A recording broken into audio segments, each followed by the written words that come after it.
Opinião Rede TV, o nosso Twitter e o nosso Instagram. E hoje nós vamos falar da volta do Talibã ao poder no Afeganistão, das possíveis consequências disso, não só locais, mas para o mundo todo. E está aqui no estúdio com a gente o cientista político André Laiche, a quem agradeço muito pela participação. Boa tarde, André. Boa tarde, Lacombe. Boa tarde, Amanda, Silvio. Boa tarde a todos. É isso, participe da nossa conversa, mande suas perguntas pelas nossas redes sociais. Daqui a pouquinho a entrevista com o André Laiche. Agora um recado para você que acompanha o Opinião no Ar. Claro que você já ouviu falar ou já participou de um programa de bonificação. E claro que você nem sempre ficou feliz com o que foi oferecido. Pensando nisso, nós, do Rede TV Plus, criamos o melhor programa de fidelidade do Brasil, o programa 6 Estrelas. Aponte a câmera do seu celular aqui para a tela para fazer parte do nosso time. Como assinante, você vai concorrer a todos os prêmios que serão sorteados. Tem HB20, moto 125 cilindradas, scooter elétrica, smartphone, notebook, smart TVs, PlayStation e, no fim, um prêmio simplesmente espetacular, uma BMW X1. São prêmios inéditos para você. E uma última dica, quanto mais estrelas escolher, mais chances você tem de ganhar. São 520 cupons que você pode acumular em um ano. Acesse www.redetvplus.com.br e escolha o seu plano. Festival de Prêmios Rede TV Plus. Aqui a gente faz acontecer. E vamos agora à redação do Rede TV News. Hoje, a CPI da Covid no Senado recebe o dono da empresa que atuou como intermediária entre um laboratório indiano e o Ministério da Saúde na negociação de vacinas. Quem tem as informações é o repórter Guilherme Lopes. Boa tarde, Guilherme. Olá, Lacombe. Boa tarde a você, boa tarde a todos. O empresário Francisco Maximiano é dono da empresa Precisa Medicamentos. Ele obteve um habeas corpus do STF que garante o direito dele de permanecer calado para não produzir provas contra si mesmo. Até o momento, o empresário abriu mão de fazer uma introdução e não respondeu às perguntas dos senadores. Antes do depoimento, a comissão aprovou 187 requerimentos, entre eles a quebra do sigilo fiscal do deputado Ricardo Barros e do advogado Frederico Assef. Os Estados Unidos acusam o Talibã de impedirem que pessoas deixem o país. Segundo autoridades americanas, o grupo extremista, que assumiu o controle do Afeganistão, mantém postos de controle próximo ao aeroporto de Cabul, a capital do país. 12 pessoas já morreram na região. Imagens da ONG Rise to Peace mostram soldados ajudando mulheres e crianças a pular o muro do aeroporto. Na versão oficial do Talibã, o grupo está garantindo uma saída segura do país de estrangeiros e até afegãos. É isso, mais informações no nosso portal redetv.com.br e no Rede TV News, que começa às 9h35 da noite. Uma boa tarde a todos. Obrigado, Guilherme, pelas informações. E Talibã é o nosso assunto hoje aqui no Opinião no Ar. Estamos com o cientista político André Laiche aqui no estúdio. André, vamos tentar entender então quem são os talibãs, né? Qual a origem desse grupo, quais são as semelhanças e as diferenças entre os talibãs e outros grupos extremistas, fundamentalistas. Bom, primeiramente, o Afeganistão é um país que ele é chamado de um país de transição. É um país que está entre o Oriente Médio e a Ásia Menor, né? É um país que não tem saída para o mar. É um país montanhoso, 80% de montanhas, de difícil acesso. Então, é um país que, normalmente, por causa dessa geografia, você tem uma dificuldade muito grande em desenvolvimento regional e uma dificuldade de você fincar um nacionalismo depois da Revolução Francesa e do surgimento dos Estados. Eles não têm um sentimento de pátria. Muito menor do que o Brasil, do que a Argentina, do que países que têm um território que você consegue juntar as pessoas muito mais. Então, outra coisa, o Afeganistão tem grandes minorias. Os Pashtuns, que são a mesma etnia do Paquistão, que é o que forma o Talibã, que é 40% do país. Você tem minorias que são do Tajiquistão, do Uzbequistão, do Irã, que, na verdade, todos estão dentro do Afeganistão. Então, você tem xiitas, você tem sunitas, você tem gente de várias tribos diferentes e eles se identificam muito mais com as tribos do que com a bandeira afegã e com o Afeganistão. Por isso que você tem aí esse conflito. O Talibã domina a região depois do fim da Guerra Soviética, que tentou invadir o país, né, na década de 80. O Talibã acaba emergindo aí com poder em 96 e fica controlando o país até 2001, quando os Estados Unidos entram. E existe, então, semelhança, quais são as diferenças entre os talibãs? Dá para traçar um paralelo aí com o Hamas, por exemplo, Estado Islâmico, Hezbollah? A radicalização islâmica militante, que é o que a gente chama na academia de Radical Militant Islam, Islã militante radical, que é uma ideologia que visa conquistar os territórios que foram formados esses países. Então, não é que os Estados Unidos são uma entidade ilegal para eles, não apenas, mas a Jordânia também é, o Líbano também é, a Síria também é, e um Afeganistão democrático também é. Eles querem implementar a religião como constituição. Não existe ideias democráticas que foram inventadas pelo Ocidente, por exemplo.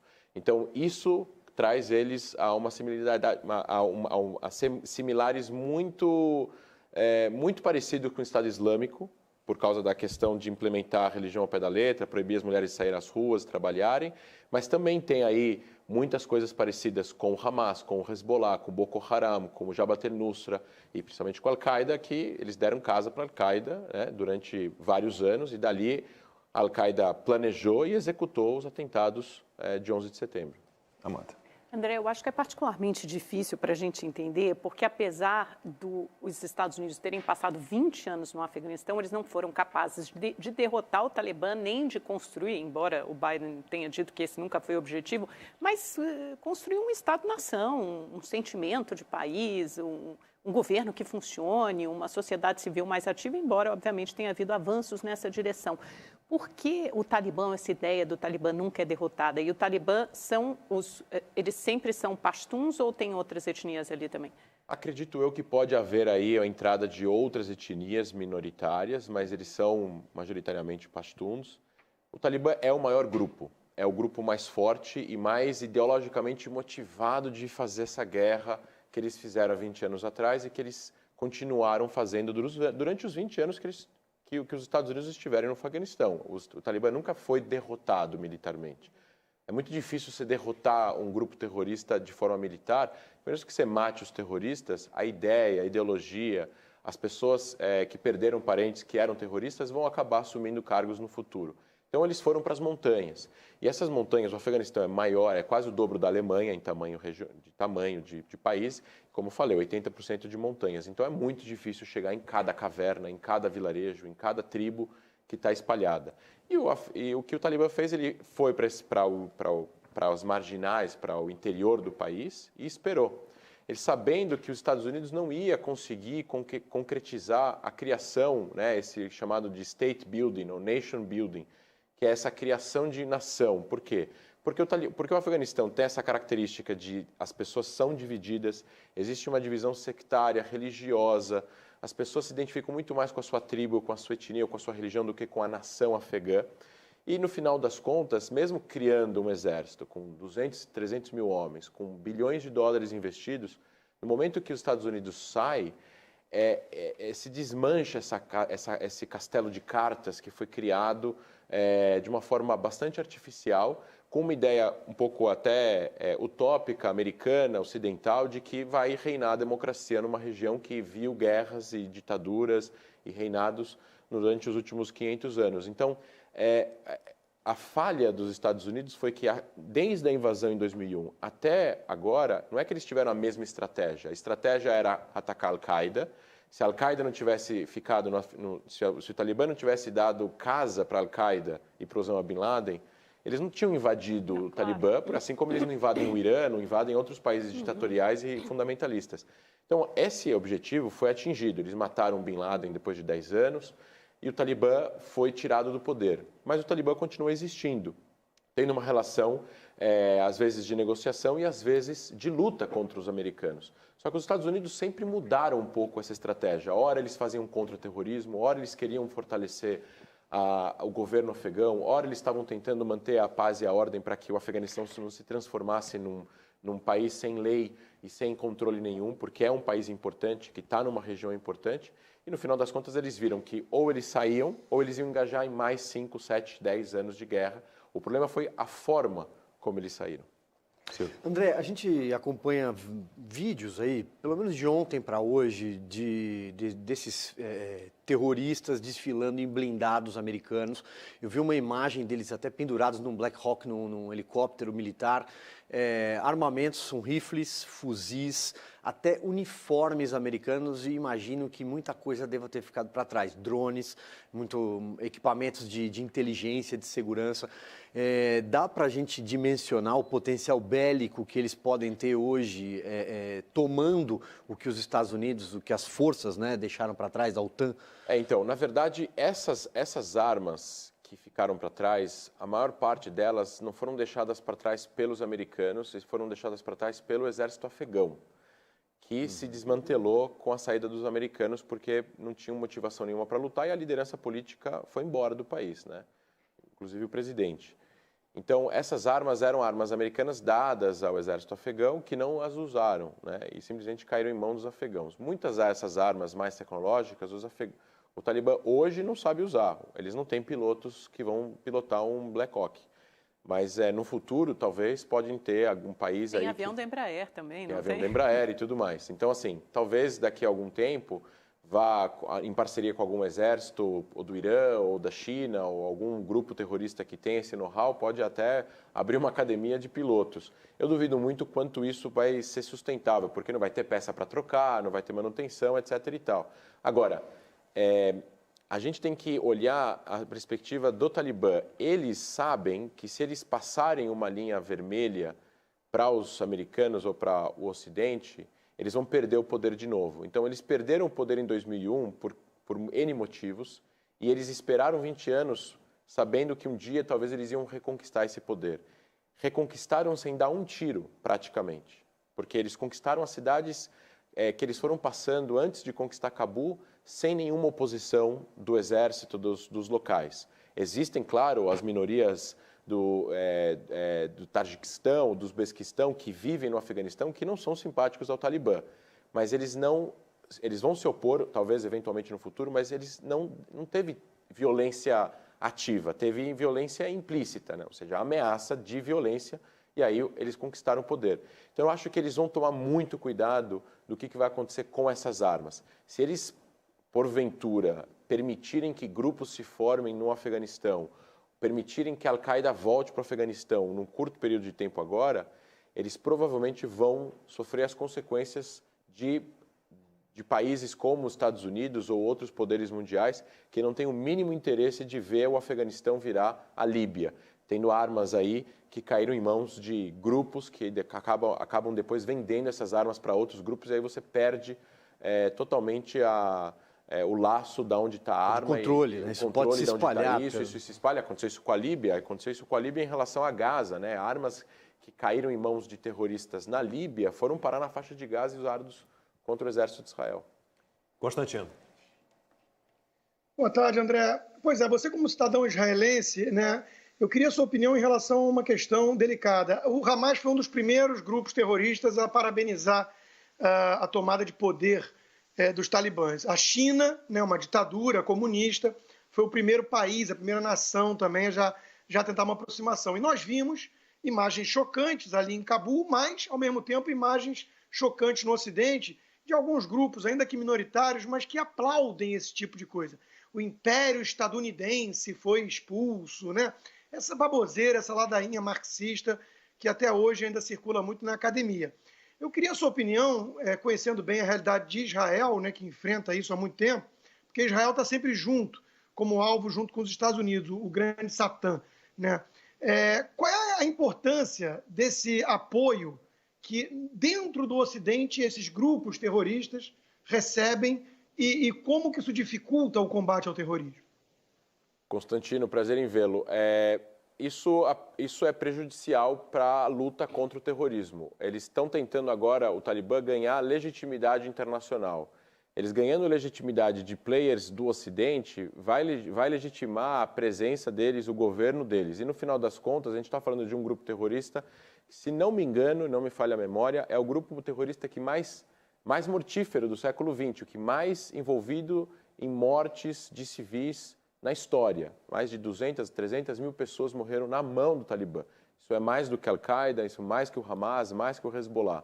Então, a legitimidade que eles estão tentando conquistar regionalmente, claro, tem interesses diferentes. A China está com medo deles em relação a muçulmanos chineses, em relação à fronteira que eles têm com a China, que é uma pequena fronteira aí que o Afeganistão tem com a China. O Hamas é por motivos ideológicos, obviamente. Veja bem, o Hamas, o Irã, o Hezbollah, a Síria, todos esses países antagônicos, né, desse eixo anti-Ocidente, antidemocrático, anti-Estados Unidos, anti-Israel, eles ganham um player, eles ganham um novo player estatal. Se o Talibã vai conseguir agora se sedimentar no poder, ele vai ter acesso a recursos, porque no Afeganistão vivem 40, 38 milhões de pessoas. Então, com esses recursos, eles vão ter poder e influência sobre grupos, inclusive sobre o Hamas. Eles vão poder, eventualmente, doar dinheiro para o Hamas, né? Então, isso ajuda esses grupos, essa causa, e prejudica a luta contra o terrorismo. Se a gente vai ver uma onda de terrorismo agora no mundo, eu acho que nesse primeiro momento não, porque o Talibã, mais uma vez repito, eles estão preocupados em sedimentar o poder deles dentro do Afeganistão e internacionalmente, mas que é ruim para o mundo ocidental, para o mundo livre e para o mundo democrático, não tenha dúvidas, é péssimo. André, ontem a gente conversou com Alexandre Danieli, que é um brasileiro que se tornou americano, fuzileiro naval americano, atuou por 8 meses no Afeganistão, e ele contava para a gente, fiquei muito impressionado com a informação, que encontraram documentos lá numa base dos talibãs, né, de um planejamento de um atentado aqui em Aparecida, né, no dia da procissão de Nossa Senhora Aparecida. Esses fundamentalistas, eles fazem uma interpretação própria do Corão. Eles têm uma visão, talvez, aí você que conhece melhor vai poder explicar. Como é que funciona isso? Quer dizer, para esses extremistas, qualquer outra religião, qualquer seguidor de outra religião é um infiel. Exato. A visão extremista da religião, assim, você pode também ter extremistas de várias religiões. O problema do Islã militante radical, desses grupos, e aí vale aqui colocar que é uma minoria dentro de um mundo de 1,5 bilhões de muçulmanos, mas é uma minoria que a academia que estuda contra o terrorismo acredita que é entre 10% e 15% que são fundamentalistas. A gente está falando aí de 200 milhões de pessoas. E dentro dessas 200 milhões, entre 2% e 3% estariam dispostos a fazer atentados terroristas, ou seja, de pegar em armas. A gente está falando de mais de 3 milhões de pessoas dispostas em pegar em armas. É maior do que o exército chinês e americano juntos. Então, a interpretação que eles fazem, ao pé da letra, às vezes, dependendo da linha, é ignorar outras interpretações feitas no passado por outros religiosos, né? E aí eles vão através de uma ideia do que a gente chama de salafismo, o wahhabismo, que seria o Islã puro, voltar à época de Maomé, eventualmente implementar a Sharia como constituição, ou seja, a constituição democrática de um país já é uma afronta à constituição que eles entendem assim, a constituição da lei religiosa. Como toda religião tem uma certa forma de como você tem que viver a sua vida, né? Você pode implementar isso se você quiser num país, ou você pode também tornar o país laico, implementar leis de liberdades a todos, e a religião fica algo privado na casa das pessoas. Só que na cabeça dessas pessoas fundamentalistas, não. A religião, ao pé da letra, é a Constituição. E isso tem que servir como base de lei para o país. Alguns países implementam algumas coisas e outras não. O Egito, por exemplo, a Jordânia, por exemplo. Alguns países árabes ou muçulmanos são bem mais livres. A Turquia, outrora, foi bem livre, é bem democrática, ou era bem democrática. A Jordânia, ou até mesmo a Síria. Agora, tem países que a implementação dessa lei islâmica ela é bem à risca. Arábia Saudita, Irã, assim como o Talibã. E aí você tem uma ideia do que você quer fazer com isso. Você quer apenas dominar um território ou você quer conquistar mais e mais e mais para trazer um califado? E aí eu trago uma palavra que, curiosamente, o Constantino trouxe, que chamam os Estados Unidos de império, né? Imperialista. Mas, na verdade, ideias imperialistas é do Talibã, é do Estado Islâmico, é da Al-Qaeda. Eles têm uma ideia de crescer e conquistar outros territórios e converter pessoas. Esse sentimento de querer ser hegemônico. Exatamente. E o Estado Islâmico foi derrotado nesse sentido, né? Porque eles tentaram construir o califado. Houve um momento em que eles se apoderaram de um território significativo grande, do Iraque, né? Sim, acho que da Síria. Sim, do norte e o sudeste e o nordeste do Iraque, junto com o sul, com o leste lá para cima na Síria, juntaram um território relativamente grande, com petróleo. Tanto onde que eles tiveram que fortalecer o Assad, né?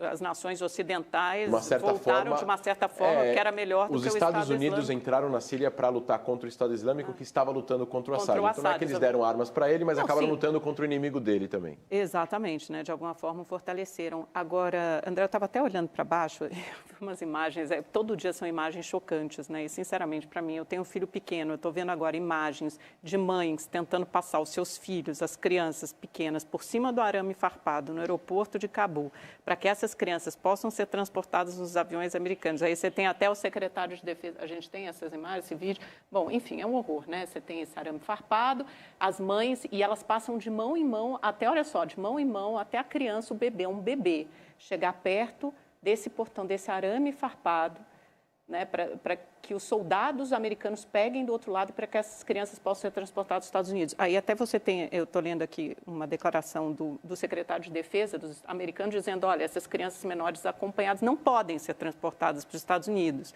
né, sem os pais. Enfim, eu acho essas imagens absolutamente chocantes. E o Talibã está tentando passar uma imagem para o mundo de moderação. E eu acho que claramente não dá para acreditar nisso, né, André? Porque eles já estão reprimindo os protestos que estão acontecendo. Aconteceram ontem em Cabul, estão acontecendo hoje de novo. Já impuseram toque de recolher numa parte importante do Afeganistão. Eles proibiram as pessoas saírem depois das 9 da noite, segundo eles, para evitar o caos. Eles disseram que eles vão autorizar mulheres a estudar e a trabalhar dentro das regras do Islã. É interessante saber o que significa regras do Islã para eles. Na Arábia Saudita as mulheres trabalham e é um lugar religioso. Então, tá vendo? A interpretação religiosa é muito importante aqui. Mas ainda muito machista a Arábia Saudita. Não, com certeza. As mulheres são tiveram cidadãos de segunda... faz pouco tempo. Exatamente, são cidadãos de segunda classe. Com certeza absoluta, de terceira e quarta classe. É terrível, é condenável. Por isso que completando o raciocínio, quando você fala moderação, a palavra moderação... Não combina. Não, é subjetiva. Eles acham, para eles, que comparado com quando eles eram governo em 96 a 2001, para agora, eles estão sendo super progressistas e moderados. Da mesma forma que religiosos na Arábia Saudita, quando autorizaram as mulheres a dirigir, o que é um absurdo, né? A mulher não poder dirigir, eles estão sendo progressistas e moderados. Só que para nós, no Ocidente, onde todos são iguais, e todos têm que ser iguais, isso é um absurdo. Então, essa moderação que eles estão trazendo nesse tipo de discurso, para tentar, de uma certa forma, acalmar as pessoas e os ânimos para não ter uma nova intervenção e eles perderem o poder de novo, coisa que eles não querem, eles têm intenção de ficar no poder, provavelmente é para tentar apaziguar os ânimos das pessoas. Mas, no final das contas, vai ter um limite até onde eles vão poder ir. Porque a ideologia deles, as crenças religiosas que eles têm, isso não mudou. Isso continua intacto. O discurso, a forma como eles estão falando e até mesmo alguma outra coisa de implementação na prática, eles devem mudar. Mas de nenhuma forma, para os nossos padrões aqui no Brasil, isso é moderado. Embora eu cheguei a assistir vídeos aí, imagino que todos nós aqui, né, de correspondentes internacionais falando friendly, não, eles são friendly, né, são amigáveis. Isso aconteceu numa emissora nos Estados Unidos. Então, assim, existe aqui a gente tem que fazer uma comparação entre o que é friendly, o que é amigável e para quem isso é amigável.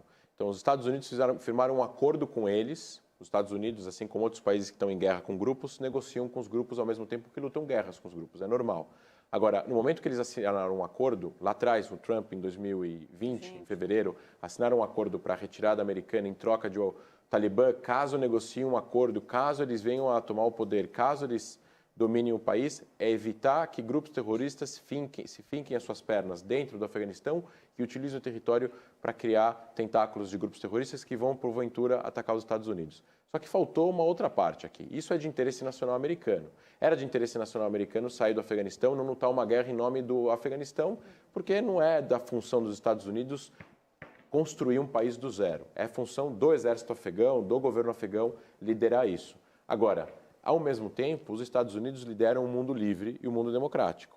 e é de responsabilidade dos Estados Unidos, ou deveria ser, montar uma coalizão de países interessados no direito internacional humano, no direito humano internacional, para, ao mesmo tempo que eles estão fazendo um acordo de interesse nacional americano, fazer valer também o direito internacional humanitário. E os direitos humanos, né? Direitos humanos, para que o mínimo de transição, para que as pessoas não sofram as consequências dessa ideologia, sabendo que aí sim houve um erro de inteligência, que eles achavam que ia durar alguns meses essa negociação e não durou nada, porque não teve resistência. As pessoas simplesmente do governo pegaram as malas de dinheiro e foram embora. Constantino. É exatamente daí que eu queria partir, André. Você foi das Forças Armadas, Força Aérea Israelense.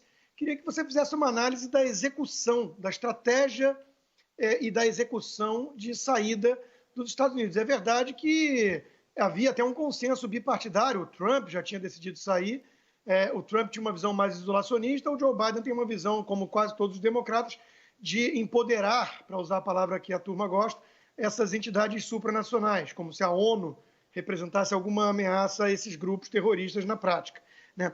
O xerife do mundo livre são os Estados Unidos. Quando o xerife cochila, os inimigos da liberdade costumam ficar mais ousados. Assim foi na história.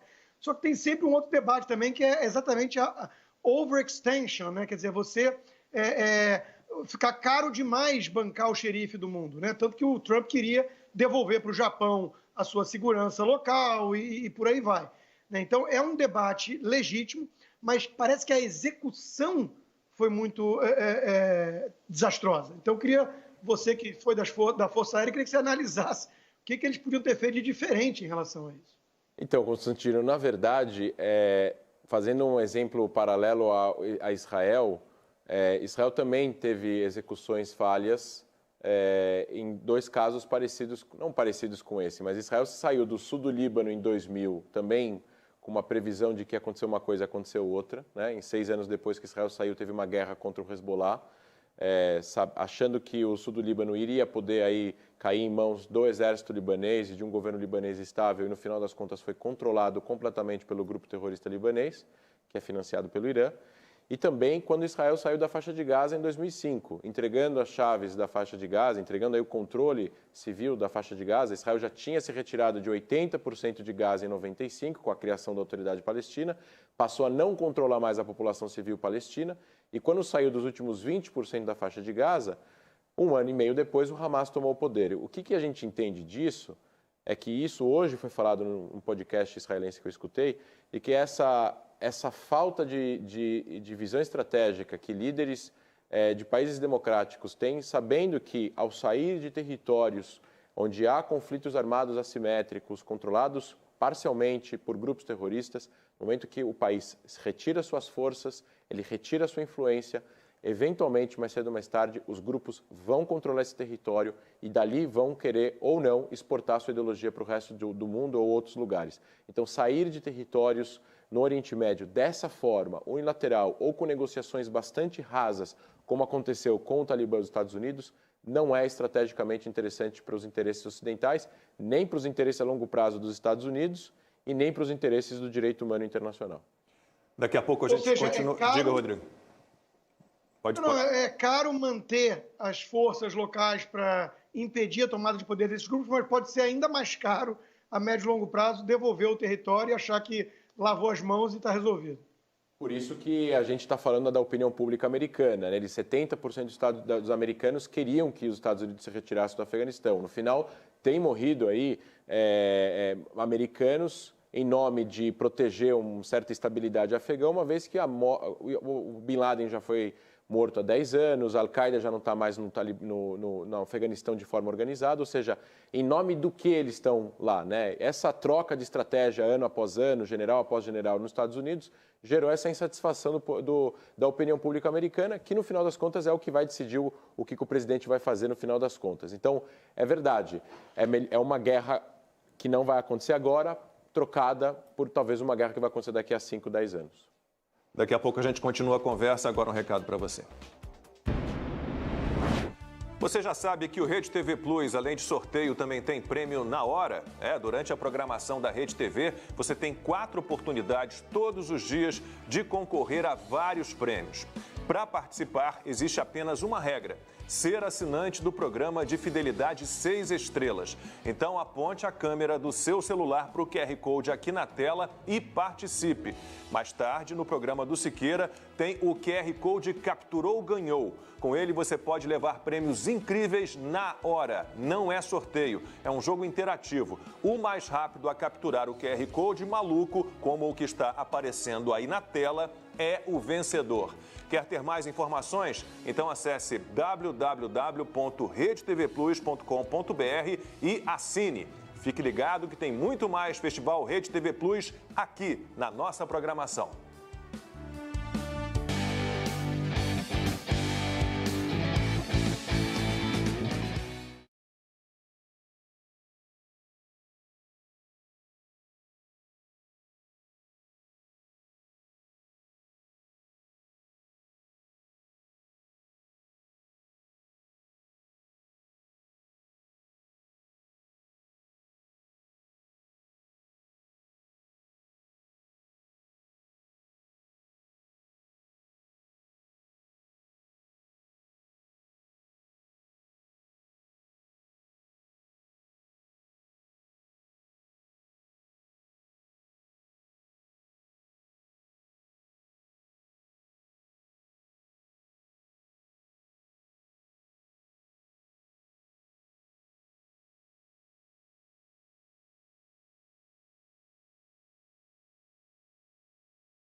daqui a alguns anos, mas a imagem das pessoas nos aviões penduradas, a imagem da pessoa caindo do avião, a imagem dos helicópteros saindo da embaixada, que lembra as imagens de Saigon no Vietnã, as imagens daquele avião lotado de gente, esse caos que eles não previam, isso vai ficar como imagem da política externa americana. Da mesma forma que o que aconteceu em Benghazi, na Líbia, ficou com Obama e foi trazido em debates em eleições quando Obama concorreu novamente. Ou seja, existe aqui uma questão de imagens, símbolos e agendas, né? Política, às vezes, não é razão, imagens, agendas e símbolos. Isso, sem dúvida nenhuma, vai ser uma imagem que os republicanos vão utilizar para mostrar alguma coisa errada que a administração fez. Eu não acho que Biden tinha muito como evitar a imagem em si. Com certeza, a decisão estratégica de como ia ser feita a retirada foi tudo comandado e administrado pelos generais, pelo Pentágono. Agora, a imagem fica e as pessoas, no final das contas, nas eleições vão votar com a barriga, vão votar com o estômago, vão votar com o coração e, não necessariamente, vão enxergar que ele realmente cumpriu o acordo que foi assinado pelo presidente anterior de realmente tirar as últimas tropas do Afeganistão. Então, vai ter consequências de popularidade, a não ser que alguma coisa extraordinária até lá aconteça com o Talibã, com o Afeganistão, com algum acordo específico que possa os Estados Unidos agora estar criando para tentar apaziguar um pouco a situação. Mas se a situação ficar bem pior, e é o que tudo indica que vai acontecer, e imagens ruins vierem do Afeganistão nos próximos anos, isso vai tudo entrar na conta do Biden. André, como é que o Afeganistão se viabiliza economicamente, vamos dizer assim? A gente ouve muito falar de ópio, né, usado para a produção de droga, de heroína, também a indústria farmacêutica também utiliza de certa forma, né? E muda algo com essa tomada de poder do Talibã? Sim, eles, na verdade, têm aí uma questão tribal, né? As tribos funcionam bastante aí individualmente, cada vilarejo, cada cidade aí nas suas funções de serviços e comércio, no final das contas, as pessoas acabam sobrevivendo e não vivendo. Existe um alto índice de pobreza no Afeganistão, apesar de ser um país extremamente barato por causa dessa pobreza. Enfim, ela está no fim da lista de relação ao desenvolvimento humano, IDH e tudo mais. Existe lítio, bastante lítio, jazidas aí, locais onde há muito lítio, foram compradas pela China há um tempo atrás, que a China é o maior produtor de carro elétrico, que precisa de lítio para fazer a bateria do carro. E isso acaba fazendo com que algumas regiões do Afeganistão tenham um pouco mais de rentabilidade, um pouco mais de dinheiro. Cabu tem 40% de pobreza, então, comparado com outras regiões que chega a 80% de pobreza. Constantino. André, eu quero insistir na questão da postura do Ocidente, né? Que muitas vezes essas gerações aí não lembram daquele alerta do Ronald Reagan, né? Que a liberdade está sempre a uma geração de ser perdida. Eles tomam como garantido isso que foi conquistado ao longo de séculos e muita luta e muitas ideias e muitos debates no Ocidente e que não é a regra, não é o default na humanidade. Eu quero lembrar aqui de um livro do Thomas Sowell, que é um dos pensadores vivos que eu mais admiro, que é exatamente Barbarians Inside the Gates, ou seja, os bárbaros de dentro do portão do Ocidente. Esses que ajudam a minar esses pilares que garantem esse tipo de excepcionalidade ocidental. Inclusive pregando o multiculturalismo, do tipo, não, a gente olha para o Talibã e é apenas diferente. Esse tipo de discurso. No caso de Israel, a gente sabe que tem essa narrativa, e é uma guerra de narrativas que Israel enfrenta, quando ali, da faixa de Gaza que você mencionou, eles jogam milhares de mísseis sobre a cabeça da população ali na fronteira, em Sideró, que eu visitei, inclusive, né? Não sei se a pronúncia é essa, mas aí tem uns jornalistas, por exemplo, que vêm falar em guerra assimétrica, porque eles contam óbitos. Não, morreu mais palestino do que israelense. E não conseguem ter sequer a inteligência de entender que, se fosse o contrário, o poder bélico, Israel já tinha sido varrido do mapa. E que os soldados israelenses fazem de tudo para proteger não só as vidas locais, como os civis palestinos. Mas é óbvio que é inevitável ter baixa, até porque os terroristas botam seus arsenais perto de escolas e de hospitais. Então, de novo, eu quero insistir nessa tecla. Como é que você enxerga essa postura no Ocidente? Como que isso impacta as decisões difíceis que esses militares e presidentes, muitas vezes, governantes, precisam tomar para proteger aquilo que é tão caro aos ocidentais e que tem uma certa turma que acha que vai estar sempre lá garantido? Pois é, Constantino, eu sempre falo que você não mede e você não decide quem está errado ou quem está certo num conflito pelo número de mortos, né? Morreram mais alemães do que ingleses na Segunda Guerra Mundial e não por isso a Alemanha estava certa. Ao mesmo tempo, a guerra assimétrica, né? O Hamas se comporta como uma milícia, um grupo terrorista, uma organização criminosa, e se Israel fosse atirar as mesmas armas que o Hamas utiliza contra a população de Israel em Gaza, iam morrer muito mais palestinos, porque esses foguetes eles são desgovernados, eles são mirados em cidades, eles não são mirados em objetivos militares. Já no Ocidente, aqueles que conseguem apenas criticar Israel, eventualmente chamar a atenção de Israel, porque colocam em réguas diferentes e ignoram o Hamas e as atitudes desses grupos, fazem isso por dois motivos. Ou por antissemitismo, né, ódio aos judeus, judeofobia, qualquer uma dessas variações, preconceito contra Israel, ou por falta de conhecimento ligado aí a uma agenda política. Como existem ideias políticas no Ocidente que são antagônicas a, por exemplo, aos Estados Unidos ou a Israel, eventualmente aqueles países não alinhados, etc. e tal, e esses grupos são contra os Estados Unidos e contra Israel, então o inimigo do meu inimigo é meu amigo. Só que, nesse sentido, o inimigo do seu inimigo, que é seu amigo, acredita em valores e costumes completamente ao contrário daqueles que você protege. Um escritor israelense, Ben-Dror Yemeni, que escreveu um livro chamado Indústria de Mentiras, fala da aliança verde-vermelha, que é a aliança infeliz e até mesmo com uma falta de senso total entre a extrema esquerda e, às vezes, até setores da esquerda, latino-americana ou ocidental, com o Islã radical. Por isso que você tem líderes de partidos no Brasil que veneraram, partidos brasileiros que veneraram, por exemplo, o Hamas, que falaram viva resistência no Twitter quando acabou a guerra em Gaza em maio, e agora, recentemente, com a subida do Talibã, falando que isso é uma vitória contra o imperialismo. E essas mesmas pessoas que escrevem isso são contra, ou pelo menos dizem ser contra, todos os costumes e valores que eles protegem lá. Então, é muito... Não custa lembrar que o líder do Hamas apoiou Lula como candidato e, quando Lula era presidente, a aproximação do Brasil com Ahmadinejad no Irã foi evidente.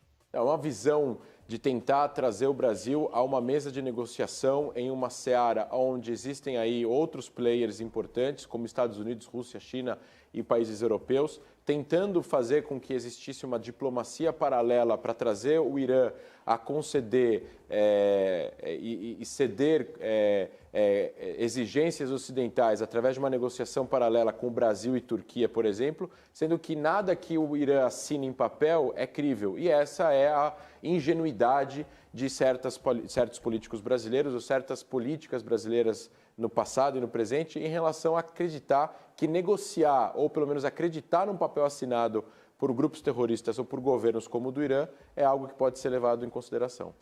Daqui a pouco a gente volta para a parte final da conversa. Agora uma mensagem para você. Tem assunto que vira notícia e parece que persegue a gente, né? E não acontece.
Estamos de volta para a parte final da conversa com o cientista político André Last. E aí temos aqui uns 2 minutinhos mais ou menos. André, a pergunta é meio complexa. Eu queria entender como é que ficam esses players todos num tabuleiro aí, vai União Europeia, que esteve lá no Afeganistão com a OTAN, China, que apoiou o Talibã, Rússia, que combateu no Afeganistão, Estados Unidos, que permaneceram 20 anos no Afeganistão. Mas, de um modo geral, olhando para o mundo inteiro, geopolítica, vamos lá. A gente está agora com um player a menos do lado dos Estados Unidos e um player a mais agora do lado dos não alinhados, dos grupos terroristas, dos países antagônicos aos Estados Unidos. Então, quem está olhando para o Afeganistão agora com interesses é o Irã, é a Síria, é a Turquia, talvez fazer alguma coisa em relação a negociar com o Talibã e ter relação e influência com eles. Então, assim, o Talibã, ele também é importante para a Índia, no caso aqui, para que a Índia não tenha influência no Afeganistão, o Talibã estando lá é de interesse do Paquistão. Então, o Paquistão também... Paquistão e Índia não se bicam. E Paquistão e Índia não se bicam nem um pouco. Então, você tem aqui vários interesses regionais de pessoas, de países que vão querer que o Talibã... vão querer ter uma relação, vamos dizer assim, minimamente amigável. Estou falando única e exclusivamente agora em geopolítica, esquecendo agora o direito humanitário e a liberdade que vai ter na região, que vão querer ter relação com o Talibã. E vão querer, ao mesmo tempo, se certificar que não vai haver caos, no sentido de eles têm que controlar o território, controlar as fronteiras, principalmente a fronteira com o Paquistão, que é super descuidada, tanto do lado paquistanês como do lado afegão. Os Estados Unidos, nem o Paquistão, nesses 20 anos, conseguiam controlar a fronteira. Então, grupos, armas, vai ter muita gente interessada em controle aqui. Rezemos. Oremos, rezemos, é o jeito. André Last, muitíssimo obrigado pela sua participação aqui no Opinião no Ar. Boa tarde, volte sempre. Obrigado pelo convite. Obrigado, Amanda, Silvio, Constantino, a você que nos acompanhou. Amanhã a gente está de volta, 12:00 em ponto. Até lá, boa tarde.